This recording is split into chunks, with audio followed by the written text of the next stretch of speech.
محرم الحرام کے مہینے میں ہمیں کیا کرنا چاہیے اور کیا نہیں کرنا چاہیے، ہمیں ہمارا دین کیا کہتا ہے۔ محرم الحرام کے مہینے میں کچھ ایسے کام ہیں جو ہمیں ضرور کرنے چاہیے، اور کچھ ایسے کام ہیں ان کے قریب بھی نہیں جانا چاہیے آپ کو۔ آج اس ویڈیو کے اندر میں مکمل تفصیل کے ساتھ آپ کے ساتھ ڈسکس کروں گا کہ اس بابرکت مہینے میں جو حرمت والا مہینہ ہے، قرآن پاک میں آتا ہے کہ 4 حرمت والے مہینے ہیں، ان میں ایک محرم بھی ہے، اور سال کا آغاز محرم سے ہوتا ہے۔ اس بابرکت مہینے میں کیا کرنا ہے اور کیا نہیں کرنا ہے تفصیل سے بتانے جا رہا ہوں میں۔ آپ سے درخواست ہے، آپ ہمیں چینل پر دیکھ رہے ہیں، یوٹیوب پر دیکھ رہے ہیں تو سبسکرائب کیجیے۔ اگر آپ فیس بک پیج پر ہے، اوپر فالو کا بٹن ہے، اس کو ضرور دبائیے آپ، اور شیئر اس کو آگے ضرور کیجیے تاکہ ہماری بات کافی لوگوں تک پہنچ سکے اور لوگوں کو اس سے فائدہ بھی پہنچ سکے۔ آئیے چلتے ہیں۔ پہلے تو میں آپ کے سامنے وہ باتیں ذکر کرنا چاہتا ہوں جو ہم نے نہیں کرنی ہے، اس کے بعد وہ جو ہم نے کرنی ہے۔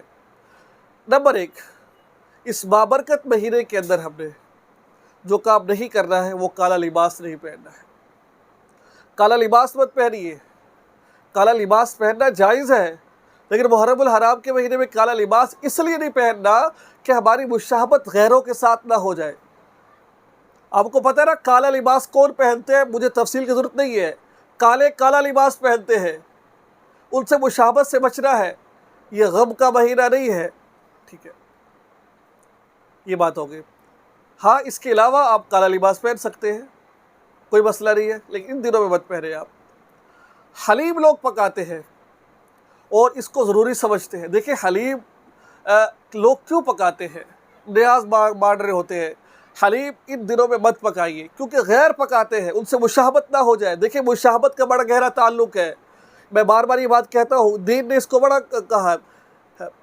کیا بات ہے، اللہ کے حبیب نے فرمایا کہ 10 محرم کا روزہ اکیلا مت رکھو، 7 9 کا ملاؤ، 7 یا 11 کا ملاؤ، 9 10 کا رکھو یا 10 11 کا رکھو۔ کیوں؟ اس لیے کہ 10 محرم کا روزہ غیر بھی رکھتے ہیں، ہماری ان سے مشابہت نہ ہو جائے۔ مشابہت سے بچنے کے لیے کیا فرمایا؟ ایک روزہ نہیں۔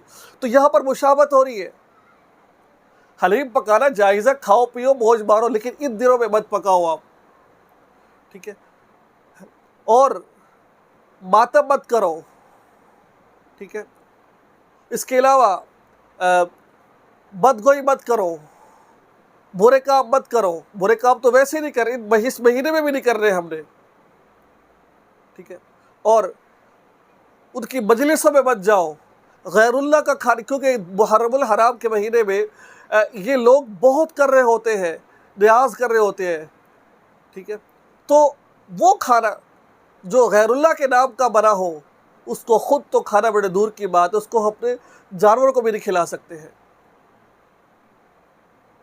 اس طرح کی محفل میں مت بیٹھو جہاں پر اس طرح کے کام ہوتے ہیں، یہ کام، ٹھیک ہے۔ مجھے ابھی ایک بہن نے پوچھا مجھ سے مسئلہ کہ محرم الحرام کے مہینے میں جن عورتوں لڑکیوں کی شادی ہوتی ہے، ماں باپ ان کو اپنے گھر لے آتے ہیں کہ بھائی یہ نحوست کا مہینہ۔ نہیں، کوئی ایسا نحوست کا مہینہ نہیں ہے۔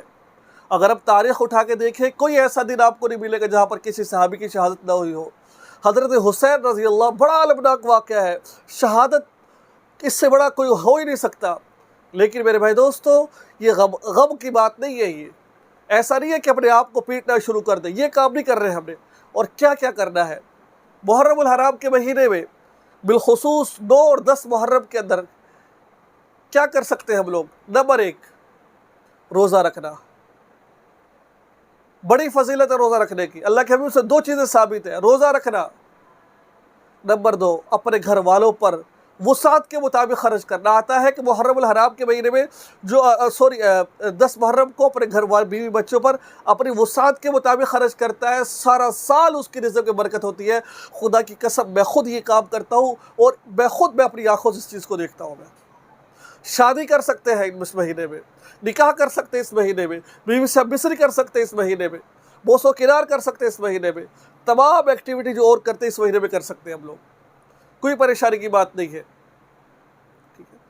تو مجھے امید ہے کہ آپ کو ڈیٹیل میں یہ باتیں سمجھ آ گئی ہوگی کیا کرنا ہے اور کیا نہیں کرنا ہے۔